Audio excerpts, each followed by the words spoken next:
who gives a crap marketing would be far more interesting than breaking down barriers, but it appears not to be the case for at least 19 of you.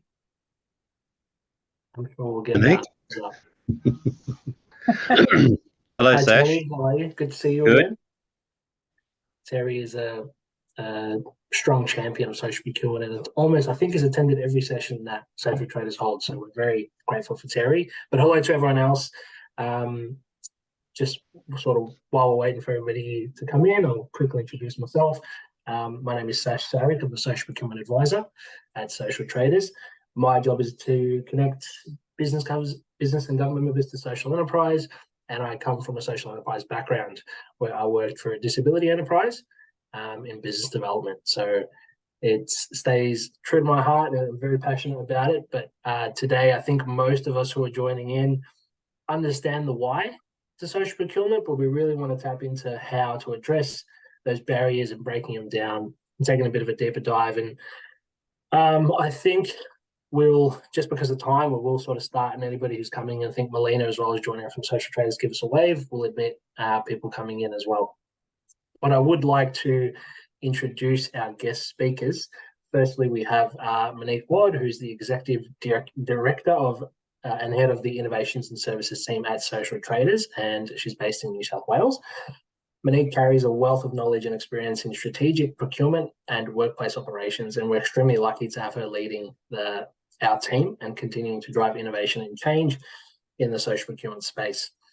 We're also joined by a guest speaker from John Holland Group. Mel Raby is the Social Procurement and Inclusion Manager and helps implement the Victorian Social Procurement Framework in accordance with John Holland's project's targets and broader strategy.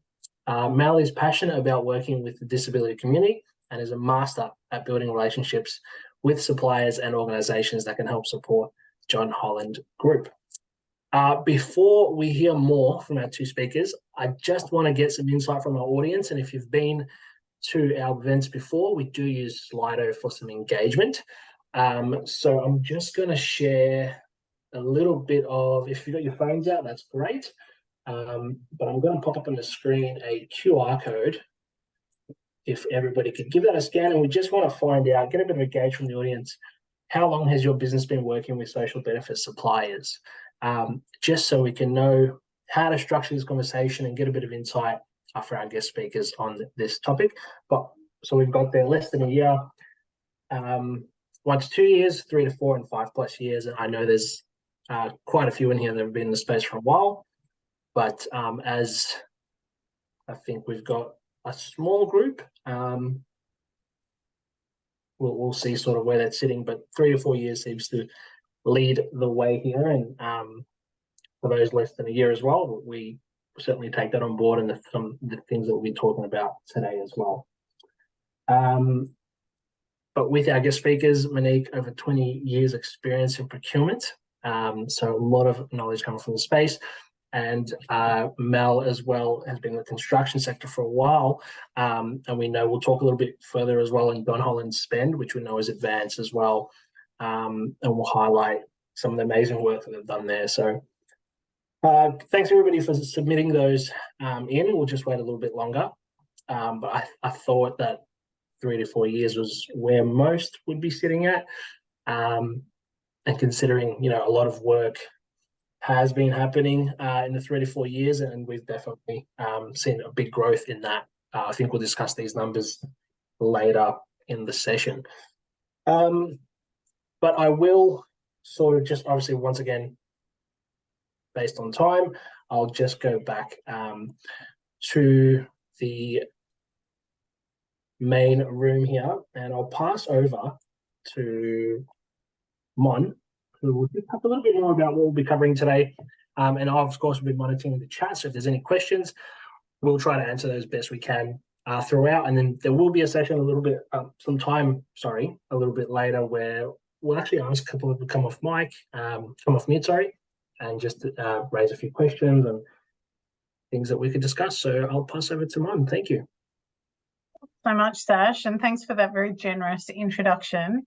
As my grey hair shows, I do have a lot of time just in workplaces. I've got many trips around the sun, And many of those trips around the sun were spent in procurement roles of some form or other. A lot of the time I had been seeking out procurement with purpose. So much of my time was spent in the corporate sector, where I was working with an organisation called WeConnect, who do similar work to Social Traders, but they certify and strengthen women-owned businesses.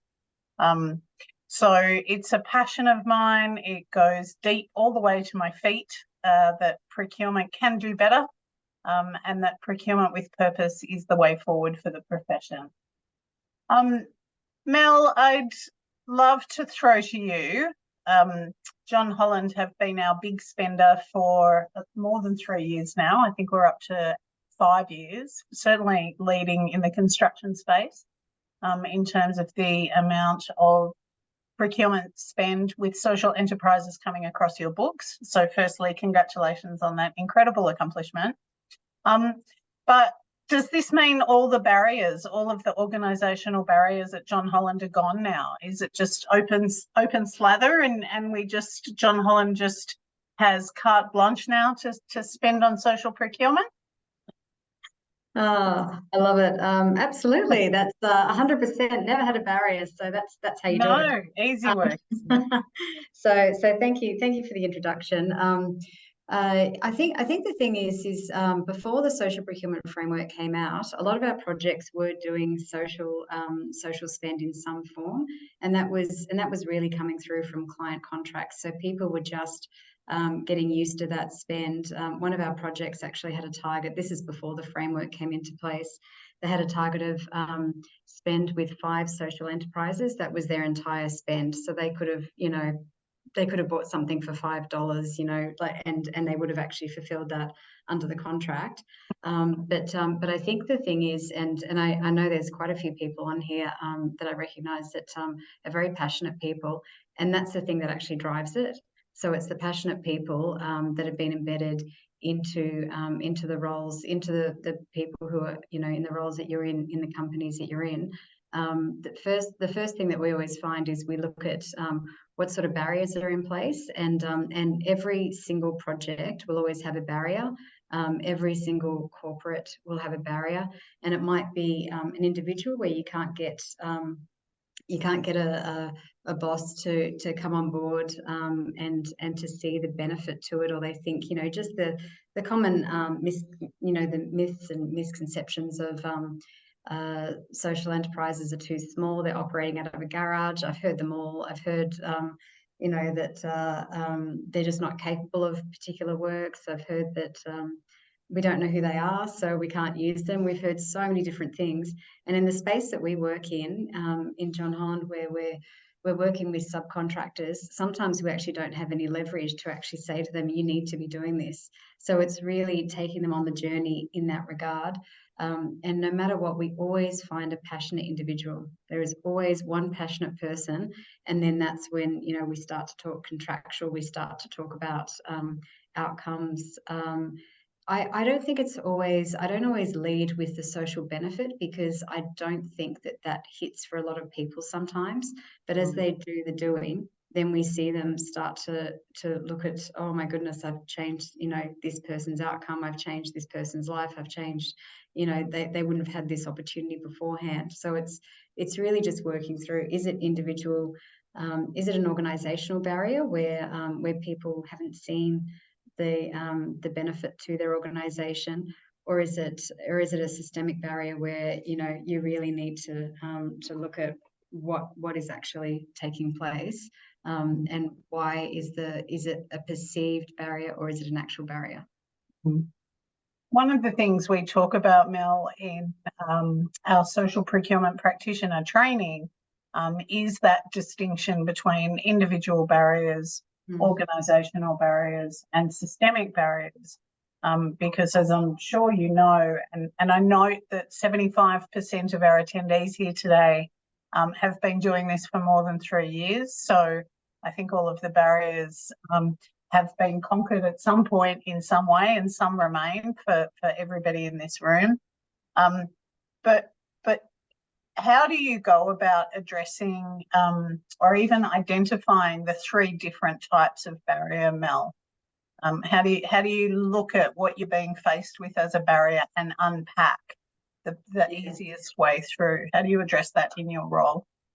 So whenever I hear a no, I always think it's not right now. So I kind of lead in with that, and I know a few people on the call would also be in that space, and then it's just working out what is it in particular, and just keep moving through, and then keep escalating, particularly when we're working with subcontractors.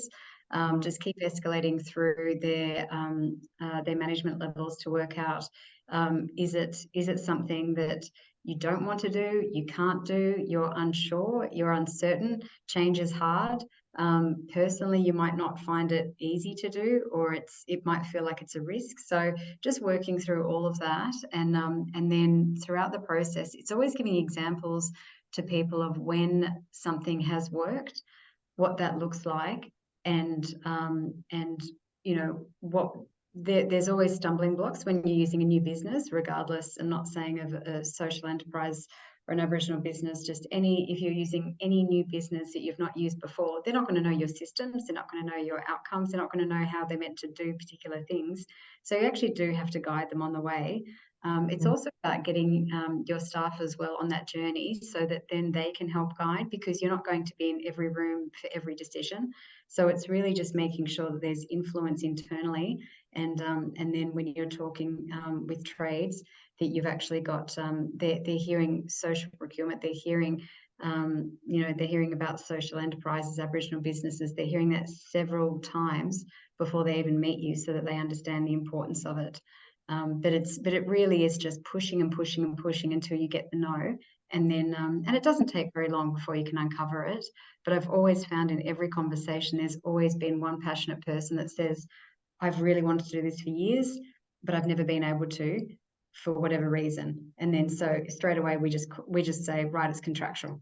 And then if you can say that it's contractual, then straight away everyone kind of falls into line there. But if it's more of an insecurity about knowing who they're going to be working with, then maybe they need an introduction with social enterprises, and a bit of a soft introduction where you can meet together, and then you can interpret each other's business. So you can say, oh, this is what you do. Oh, that would work really well in your business. And you can kind of, be that intermediary in between, so that they're feeling guided throughout the process. Particularly for someone that hasn't worked in construction before, that might be, you just need to make sure that you're there, just giving them a helping hand. You've touched on topics around kind of risk mitigation and change management. And as you, in your own words, change is hard. Can you talk about some change management tools that you've used? You talked a little bit about, continuing to introduce and lowering that barrier to entry. But can you talk about specifically change management as a tool, and how you've had to employ that to overcome some of these barriers? I find the one thing is if we talk to trades and we say, do this, do that, do this, trades don't like being told as well. So it's really, we have to work through and just kind of, guide them through, and then step back and give multiple options, and then step back. And so, there's one example of a business, IND, that was we've talked to them for a couple of years about different things that they need to be doing, and then so they went off and they actually found they started working with Ability Works, and it wasn't through John Holland, it was actually through another builder, but in that time we were just having continual conversations, and I think collectively between all of us, as all of us in the construction sense, if we're all giving those pressure points of saying, you need to do this, you need to find ways, you need to get more information,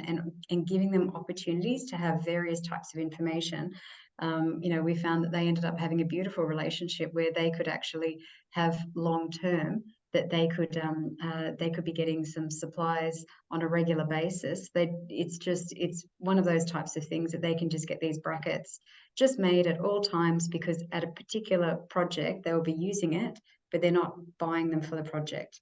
So they're not doing a massive order, getting it straight away. It's just ticking along in the background. And it's that type of work where they're hearing that things are important. There's also been times that trades have said to us, "Oh, yeah, no one ever checked us, doing this. So we never had to, provide documentation. We never had to prove spend or anything like that." So it's also keeping companies accountable as well, that, this isn't just a fluffy thing that's written into a contract. This is actually something they need to report on. This is something that they need to show that they're doing. And then, of course, when the good work happens, we'll all celebrate the success of what they're doing. And I think company loves to have a bit of a celebration in that regard. Yeah, I think holding up really great stories, and it ticks a lot of boxes, doesn't it, on the risk versus on the reward front. Can you talk a little bit, when we met prior, we talked a little bit about demand management and this idea that sometimes there's a disparity between a big buyer and could be a small to medium social enterprise. And sometimes the demand doesn't match the social enterprise's ability to supply, just in terms of scale. It's not that they don't have the capability, and it's not that they don't have the skills. But can you talk about an example where you've seen that addressed, that disparity between volume of supply, of demand, and the ability to supply? What are some innovative ways that can be addressed? Yeah, so I think it does happen a lot where businesses will swamp a social enterprise and they'll be asking for lots of things, and then they'll say, "Oh, I didn't get a call back," or "This happened," or "That happened," and it's like any business, you can't be.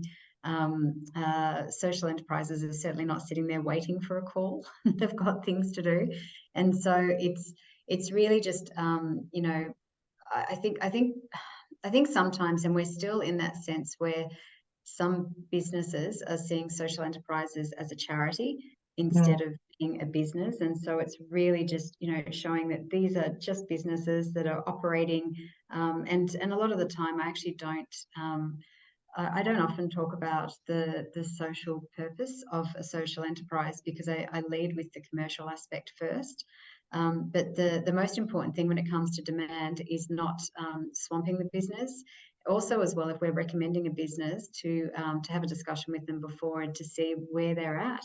Can they manage particular tasks? Because it's not like a lot of social enterprises want to hang on to their staff. They're not wanting to grab a whole bunch of staff, get a piece of work done, and then just offboard them at the end. So that's the really important thing, and that's probably where the example I was mentioning earlier about I&D just giving work to Ability works, and it's work that has to be done regardless. They need brackets at all times. So by just having it tick along in the background, and if too many are made, it doesn't matter, because it's all going to get used at a particular time, because they will need it. So it's really being mindful. We find that, and it's probably particularly as well, a lot of people noticed it during COVID, where you just get things like that, and that's when people start to be a bit more cognizant of planning and asking for things, and having that that lead time. And I just think for a lot of social enterprises, it's just having that communication of what can they do, what do they want to do as well. I think like it was touched on earlier in the session, it's got to be mutually beneficial both ways. It shouldn't just be that social enterprises should be begging for business, because you should be working with companies that treat you respectfully, that are cognizant of the timelines that you need, and it's a good working relationship, as opposed to just getting some product, ticking a box, and then just leaving that. It should never be like that as well. I think that's a really key insight when you're looking at social benefit procurement. I think the enlightened procurement practitioner should be looking about trying to figure out how to be a good client to their suppliers. But I think this is never so important as it is when you're working with social benefit suppliers. And I think it really demands that the procurement profession brings its best game. I'm just going to ask you one more question, and then I'd like to open up to the floor.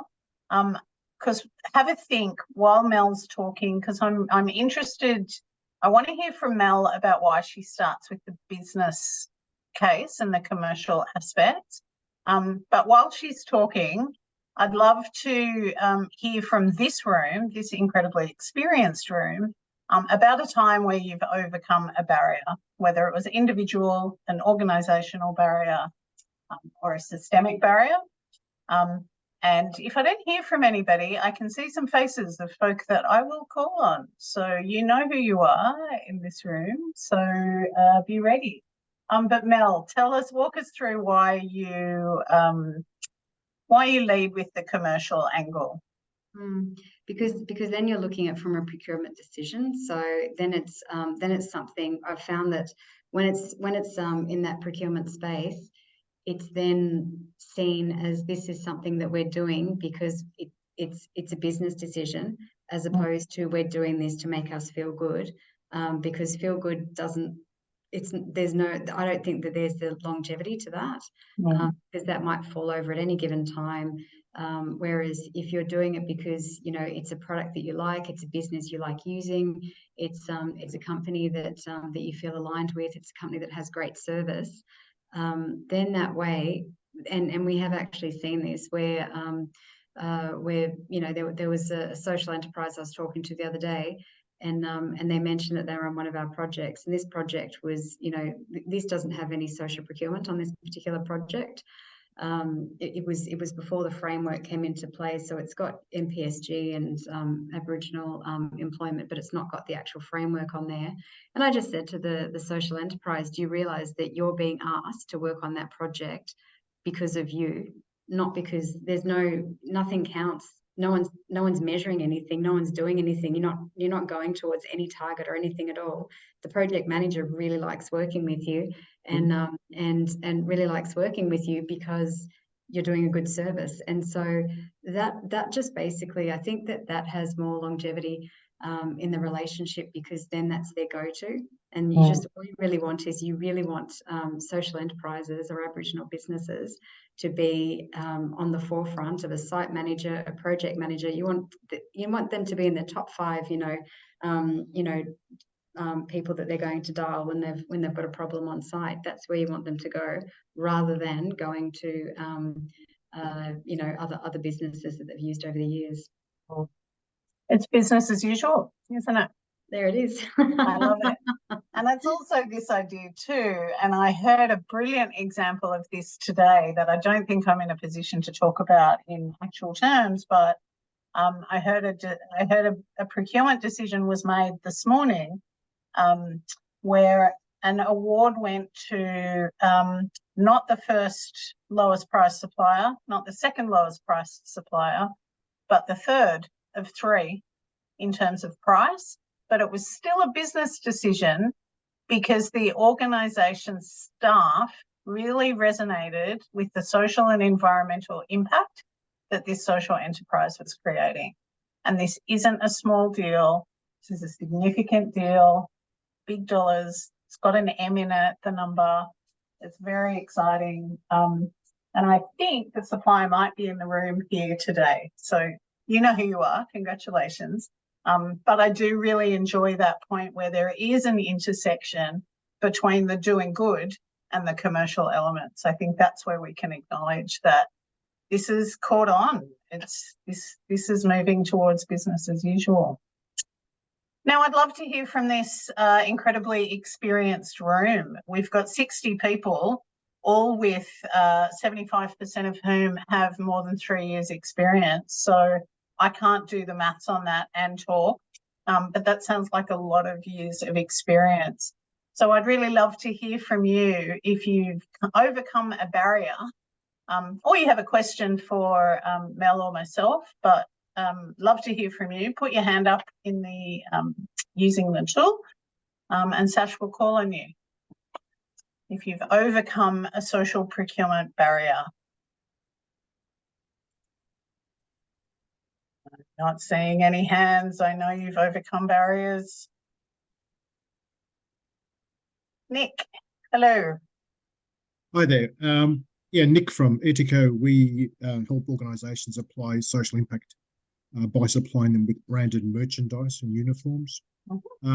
We've been doing this for more than 10 years, and we've had some success with universities over the past 12 months.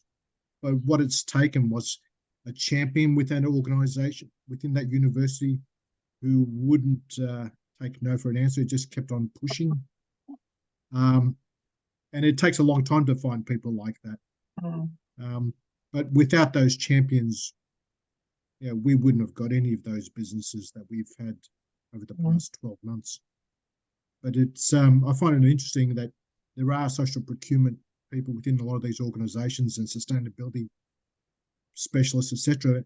But they're not the ones that have helped us. It's been an individual who has a passion for social justice, who's made it happen. Even with Sydney Opera House just recently, it was someone with a real commitment to social justice who just raised the issue about it, sweatshop and slave labour, and how we're all part of it unless we actually start looking for genuine ethical alternatives. I'd love that intro to your enlightened human over at the Sydney Opera House procurement team. Nick, if you'd be willing to share. I'm only half joking, really. No, send me a message. Yeah, thank you. Thanks. That's a great example. Persistence. Tony, I see you. Hello. Hello.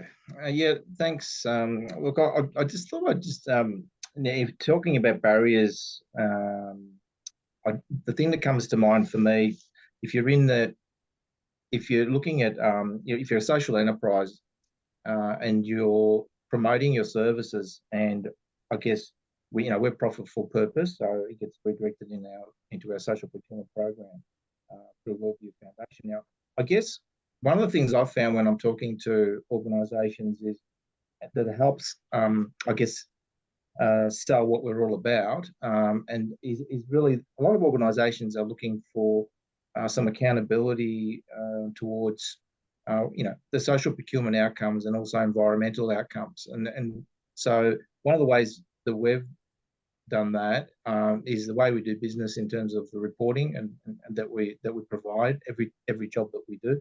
But in recent times, we've sort of created a portal as well, so you can actually have a look, and you can actually see some real live statistics and outcomes around both from a social procurement point of view in terms of how many jobs have been created, in the work that's being done. So if you might have done business with us over the last 12 months or 2 years, you can look at some pretty simple reports as well. So I think that's important, is when organisations are engaging with a social enterprise, it's always good to be able to report on those outcomes which they're looking for as well. Yes, the old chestnut of measuring impact. It's fraught, but gosh, we can't do without it, can we? Especially once we're working with procurement folk. We procurement folk love to measure things. So well, it helps the cause, doesn't it? Really? That's right.